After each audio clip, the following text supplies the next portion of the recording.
because, you know, after 2019, I wasn't sure what was going to happen. Honestly, for me, I thought that 2019 was the best year I ever had in comedy. And the reason why I say this is because I was this close to hosting the Oscars. Yeah. Pretty sure I got a good chance next year.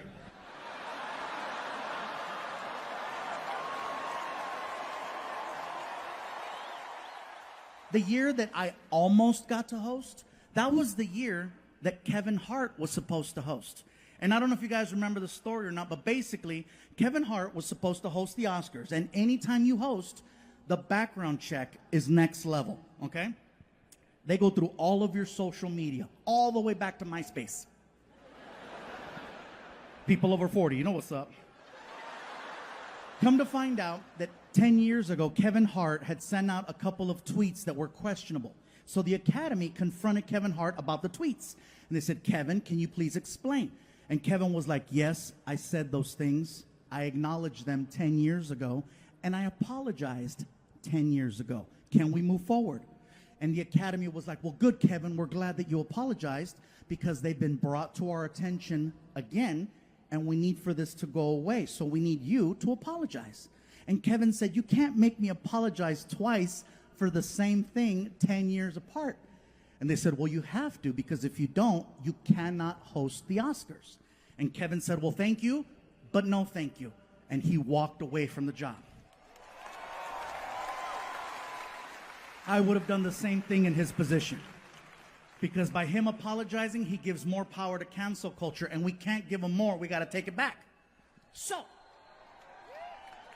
now the Academy was left with a problem, trying to find a suitable replacement for Kevin Hart, which is not an easy thing to do. So they reached out to a bunch of actors to see if there was interest, and everyone said the same thing. Thank you, but no thank you. We want no part of that Kevin Hart drama. No one wanted the job. Me, on the other hand, oh, I recognize a job opening when I see one. So I had my manager call the Academy, and the Academy was thrilled to hear from anyone. They were like, Gabriel Iglesias, yes, we know who he is. He's very funny, very witty. We think he would make a good host for the Oscars. Please have him submit some comedy material so we can see what the vibe of the night would be. And based on the material, we'll make our choice. So that's what I did. I sat down one night, got a pen, piece of paper, wrote out a bunch of jokes, and I turned them into the Oscars. And I think that's why they said no. Anyways, back to my son's friends. So my son has these two friends that come over the house all the time. One friend, his name is Ken, works a lot with computers. The other friend, his name is Fabian. He wants to be a police officer. Both of these kids are really, really good. Now, I keep calling everyone kids, even though they're all 18. But to me, they're kids. I'm almost 40. I'm like, you know. Like some of the conversations that we have are very adult-like. And the other conversations, I'm like, what am I doing with my life? For example, at home when I'm hanging out, I usually just wear, you know, very similar to now, except the Hawaiian shirt. I usually wear like a t-shirt that has like either Star Wars or Marvel Comics or Transformers on it or cartoons. You know, I like wearing stuff like that around the house. One day, I'm wearing a t-shirt that has the Avengers on the front. And I walk into the living room, and my son's friend Fabian sees me wearing this shirt. And so he starts pointing. And I'm like, what's up, dude? He goes, weak. Excuse me? Weak. And then he says, DC's better. What did you say? DC's better. I'm like, DC's okay. You know, Obama lives there. They pass laws. They got hotels, historic museums. It's not even a real state. I don't know why you're getting cray-cray. He goes, nah, fool, DC Comics. And I'm like, hey, man, I'm almost 40. I don't care. It's just a really cool shirt. I like it. It fits. No big deal. That's because they are. I go, you need to relax. They're the best. I go, you need to chill. And in my head, I'm like, why am I having this conversation? I have better things to do with my time, like trying to get my son on an elephant. But no. The kid in me's like, why are they the best? And then he points at the shirt again. Iron Man sucks. Batman's #1. I go, why? Because he is. I go, that's not an argument. First of all, Batman's not the best superhero. I hate to break it to you. He's not. I can hear people already getting ready to boo. They're like, oh, no, no, Fluffy, don't go there. Don't go there, Fluffy. Don't do it. Yes, I'm going to do this. Watch this. Batman's not the best superhero. Batman is the creepiest superhero. Batman is the creepiest superhero that has ever lived. He even sounds creepy. I'm Batman. I'm Batman. You don't recognize that voice? Want some candy? Help me find my puppy. Hello, he only comes out at night. His face is always covered up. He's always waiting in alleys. And who does he talk to? A guy named Joker, a guy named Riddler. His name is Batman. Joker, Riddler, Batman. Joker, Riddler, Batman. Those are Mexican gang member names. Can you imagine if that was Batman's real identity at night? I'm Batman. During the day? No, chingue su madre, soy Batman, loco. Todo el pinche día aquí trabajando y luego le parta la madre Joker. I'm Batman. I said, all right, Fabian, Mr. Batman's the best. Based on my t-shirt says Marvel Comics. I said, I see Thor, I see Captain America, I see Iron Man. Who are some of the superheroes that DC Comics has that makes them better than Marvel? Go. Batman, you said that. Superman, that's a good one. Wonder Woman, okay. Green Lantern, whoa, whoa, whoa, whoa, whoa. I said, I know the other superheroes, but Green Lantern? What's his power? He wears a ring, and the ring gives him power. I said, that's a fantasy. I don't know any man who wears a ring who has power.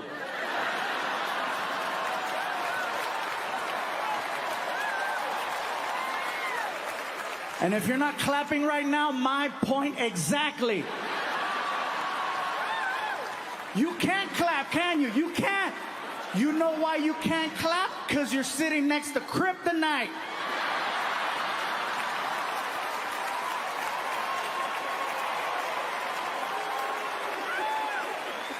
He's not even clapping. He's like, no, no, no, no.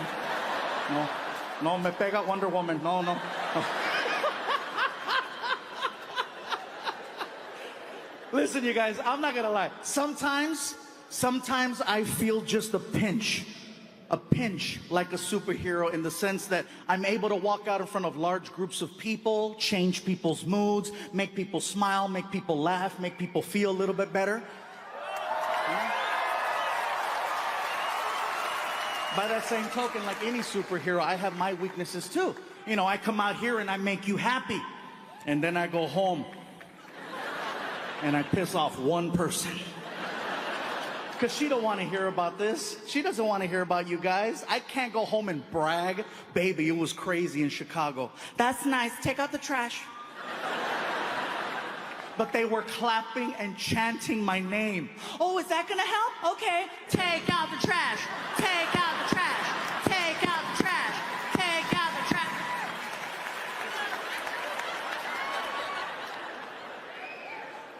But they told me they love me. Ah.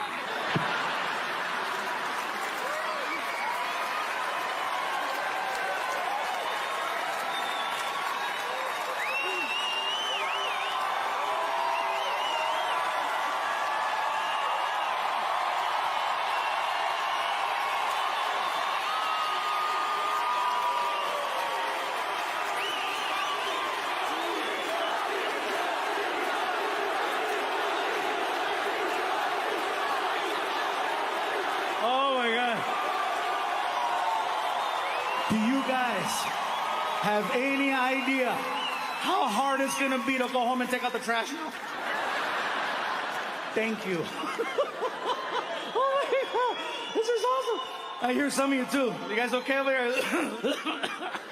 That's a big compliment, by the way. Anytime I hear people in the arena and they're freaking, that lets me know I'm making you laugh so much.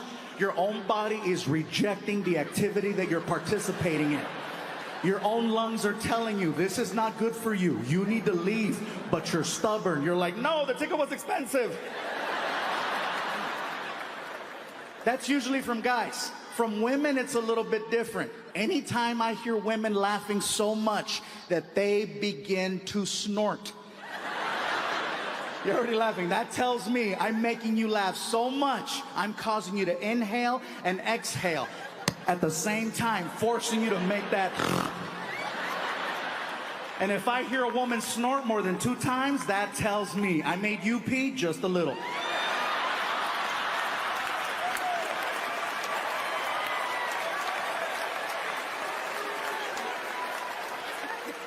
I love that, bro. You were pointing out the whole time, and she's like, you asshole. Thanks for having my back. Another thing that I now consider a compliment is that from time to time, I have people who are experiencing their first ever comedy event, and they're not accustomed to laughing for long periods of time. And they get so excited and so involved with the show that they forget. They forget to do a very basic thing called breathing. You'd be amazed how many times I've seen this in the front row. Just and they pass the hell out. The messed up part is only I can see what's happening. And they're usually like, you know, Fluffy, do something. I'm like, do something.